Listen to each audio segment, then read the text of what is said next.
नमस्कार। साहित्य तक के बुक कैफे के एक दिन एक किताब में मैं जयप्रकाश पांडे आपका स्वागत करता हूं और आज मैं भारतीय खेल समकालीन विमर्श इस पुस्तक के साथ उपस्थित हूं। इसकी रचनाकार हैं डॉक्टर स्मिता मिश्र और डॉक्टर सनी कुमार गौड़। स्मिता मिश्र मीडिया एवं साहित्य पर उनकी अनेक पुस्तकें प्रकाशित हो चुकी हैं।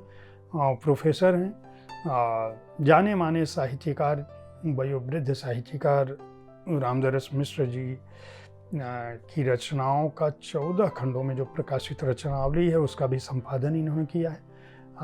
स्मिता मिश्र उन्हीं की बेटी हैं। इलेक्ट्रॉनिक मीडिया, बदलते आयाम, ओलंपिक के महानायक, ओलंपिक गाथा, ईश्वरीय मिथक से मानवीय मिथक तक, डिजिटल क्रांति और हिंदी, छोटे बड़े रास्ते, भारतीय मीडिया, अंतरंग पहचान, इस तरह की बहुत सारी पुस्तकें उनकी प्रकाशित हो चुकी हैं। ढेर सारे पुरस्कार उनको मिल चुके हैं। दिल्ली विश्वविद्यालय में हिंदी की प्रोफेसर हैं। सन्नी कुमार गौड़ जो है इंदिरा गांधी राष्ट्रीय जनजातीय विश्वविद्यालय से उन्होंने जनसंचार में पीएचडी की और दिल्ली के गुरु गोविंद सिंह इंद्रप्रस्थ विश्वविद्यालय में असिस्टेंट प्रोफेसर हैं।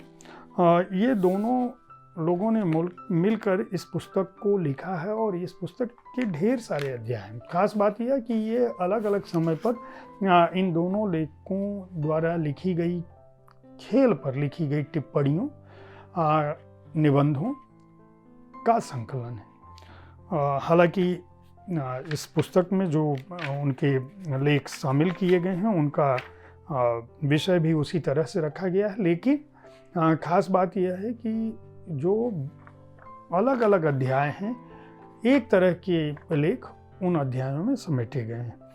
जैसे एक पहला अध्याय है खेल के महानायक, खेल और महिलाएं, खेल संस्कृति और राजनीति, खेल मार्केटिंग और पूंजी, खेल विमर्श,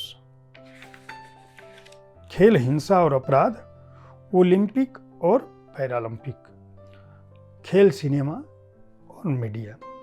ये कुल 8 अध्यायों में यह पुस्तक बटी हुई है।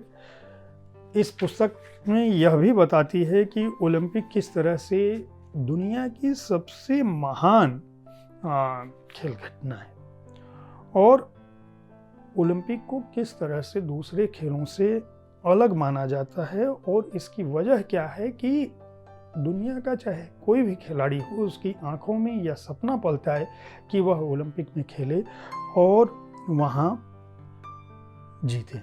उसके लिए किस तरह की एकाग्रता, किस तरह के अभ्यास, किस तरह के धैर्य, किस तरह के स्वप्न और किस तरह की प्रतिबद्धता की ज़रूरत होती है, यह पुस्तक उसके बारे में भी बताती है। और यह बताती है कि एक व्यक्ति अपने द्वारा इन अपने गुणों से अर्जित कौशल से क्या कुछ हासिल कर सकता है और जो विश्व का खेल इतिहास है या जो विश्व का खेल परिदृश्य है या जो खेल की घटना है या जिसको बातचीत में कहा जाता है कि खेल भावना से जीत और हार को अपनाना चाहिए और किसी भी तरह से किसी भी स्थिति में एक दूसरे के प्रति वैमनस्यता का भाव नहीं रखना चाहिए, वह किस तरह से ओलंपिक उसको बताता है और किस तरह से सिटियस, ऑल्टियस, फार्टियस का नारा लेकर ओलंपिक के खिलाड़ी उतरते हैं और हर व्यक्ति इस सपने के साथ खेल के मैदान में उतरता है। लेकिन कुछ ऐसे भी खिलाड़ी होते हैं जो अपने अभूतपूर्व प्रदर्शन से इतिहास गढ़ देते हैं। ऐसे लोगों में जिन्होंने खेल के मैदान में भगवान की स्थितियां हासिल कर ली है उसमें Rafael Nadal, Diego is Argentina, Sachin Tendulkar, Michael Schumacher, इस तरह के नाम भी शामिल हैं।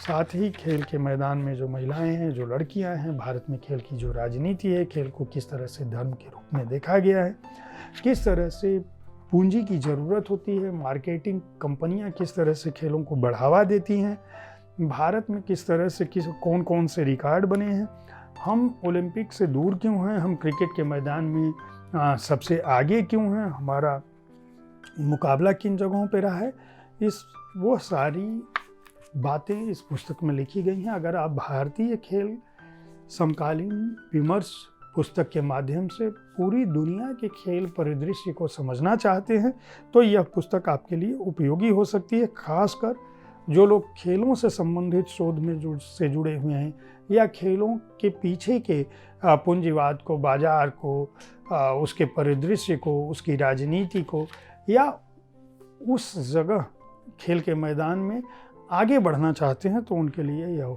पुस्तक उपयोगी हो सकती है। किसी न किसी रूप से, किसी न किसी अध्याय में वह उन्हें दिशा दे सकती है।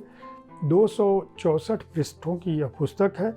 इसके हार्ड बाउंड संस्करण का मूल्य 600 रुपये है और पेपर बैक संस्करण का मूल्य 350 रुपये है। इसे सर्वभाषा प्रकाशन ने प्रकाशित किया है, सर्वभाषा ट्रस्ट की ओर से।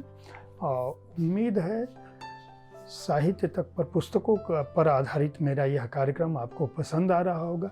बुक कैफे में आप किस तरह की पुस्तकों की चर्चा चाहते हैं, इसके बारे में अपनी राय से हमें ज़रूर अवगत कराएं। हमारी कोशिश होती है कि विविध विधाओं की पुस्तकों के साथ आपके पास पहुंचूं, ताकि आप अपनी पसंद की पुस्तकों का चयन इस कार्यक्रम को सुनकर कर सकें।